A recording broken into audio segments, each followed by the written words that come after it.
Shalom, welcome back. I have a delicious recipe in store for you.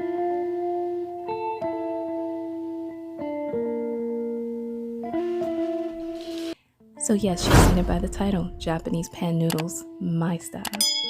So right here I have an Angus chuck roast.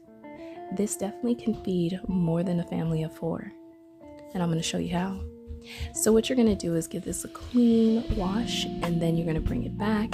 You're going to cut this down into bite sizes. And while I'm cutting this down into bite sizes, if you have not already liked, shared, and also subscribed, I'd advise that you do so, because I will be giving out delicious, endless, priceless recipes coming up soon. So with that being said, now that we have this all cut down into bite sizes, let's go ahead and transfer this over into a bowl. Now, the only purpose why we're transferring it over to the bowl is so we can get ready to season it. So we're going to go ahead and add our seasonings, which you can see on the screen. I'm just showing you the bite sizes that you do need. So we're going to use garlic salt. We're going to use garlic and herb by Mrs. Dash. We're going to use some Larry seasoning salt. And we're also going to use onion powder and black pepper. Now I use 3 tablespoons of each seasoning. Now you can adjust the level of seasoning that you do want. But trust me when I say this, it's going to make this dish so much better. So I will also leave that in the description as well too.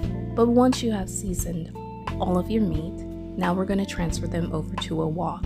If you do not have a wok, you can use a regular pot. I just used about 3 to 4 tablespoons of olive oil. I'm going to cook the chuck roast until it's fully cooked. Now this shouldn't take a long time, but in the meantime, let's go ahead and prepare our vegetables. So right here I have for you a yellow pepper, red pepper, and also orange pepper. Did I tell you, or did I mention already, that this dish is going to be loaded with endless vegetables? So as you can see on the screen, I'm cutting down the orange pepper into bite sizes. Now as you can see, originally I'm using a knife. Of course, a little bit later, I thought to myself, why use a knife if you have a chopper? So I am going to transfer from using a knife to using my chopper. And by the way, if you guys have not invested in a chopper, I would advise so, because it does save time and energy, and it's very quick. So by saying that, just stay tuned and I'll show you the next steps.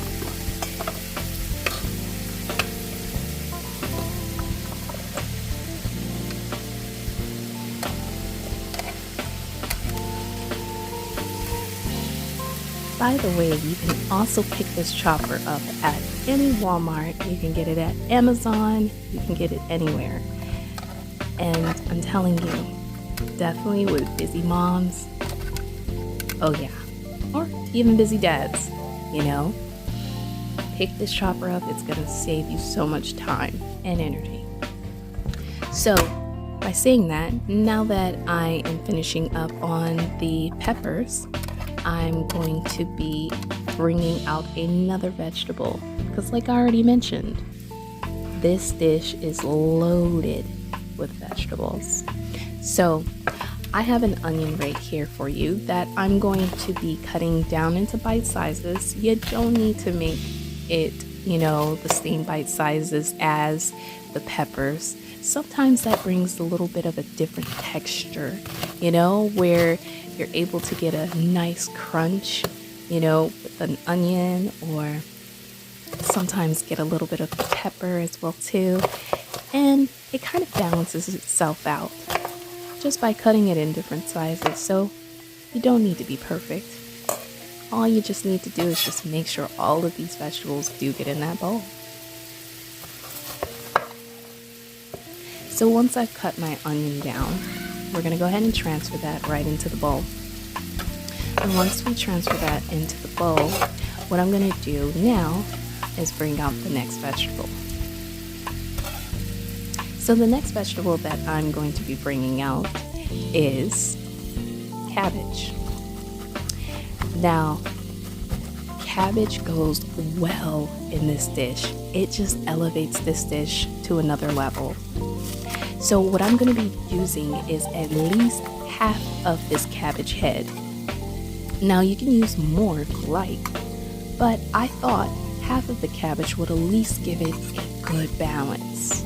So with that, I'm just going to give the cabbage a rough chop. And again, I'm not cutting it in any kind of strategic size. I'm just giving it a rough chop.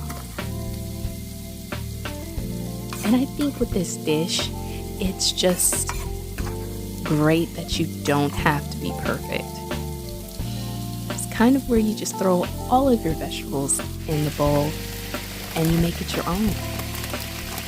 So from there, we're going to go ahead and take that away. And I am going to be using this frozen bag of vegetables, at least about 2 cups of this.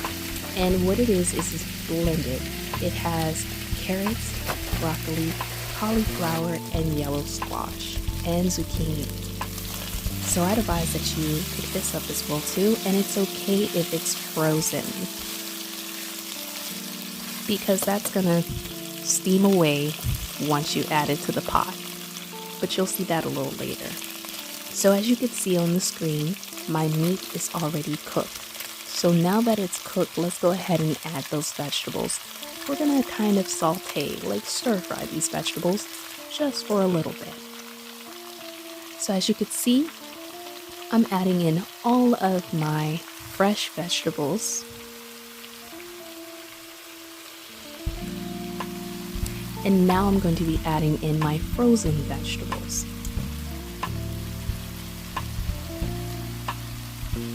And again, it's okay if they're frozen. It's going to get steamed within the pot. Trust me.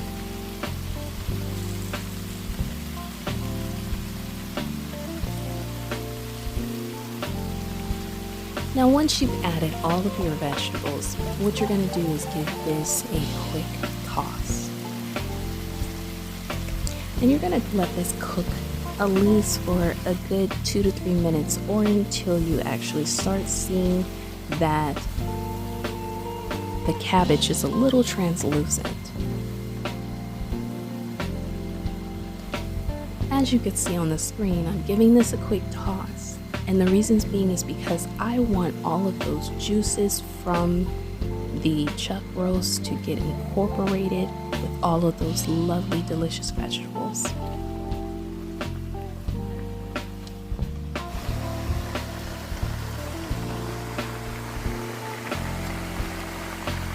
And once you've done so, just go ahead, set it to the side, let it do its work by cooking a little bit, and also by steaming.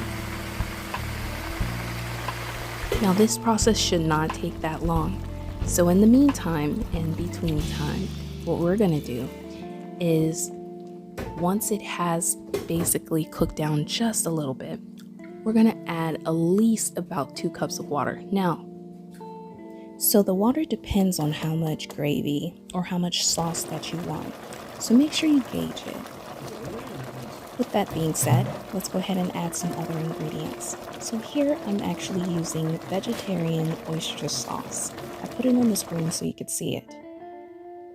And now I'm going to be adding some soy sauce as well too. Now both of these are to your liking and to your taste. And I'm going to add some vegetarian hoisin sauce as well too. I at least added about a good 4 tablespoons of each. Now, as you can do, is just add them gradually, give it a quick taste. If you feel like it's still a little bland, add a little bit more soy sauce. But if you feel like the taste is just right, go ahead and leave it alone. Now on the screen I have for you the KitchenAid. I'm not sponsored by them, but hey, if they would like to sponsor me, fantastic. However, I'm just showing you this is because I'm going to be spiraling some fresh zucchini. Now, I know I have zucchini in this already, but I chose to use zucchini noodles as my noodles in this dish. Now, as you can see on the screen, I've spiraled my noodles, and I am going to be adding the zucchini noodles, and this is the very last step.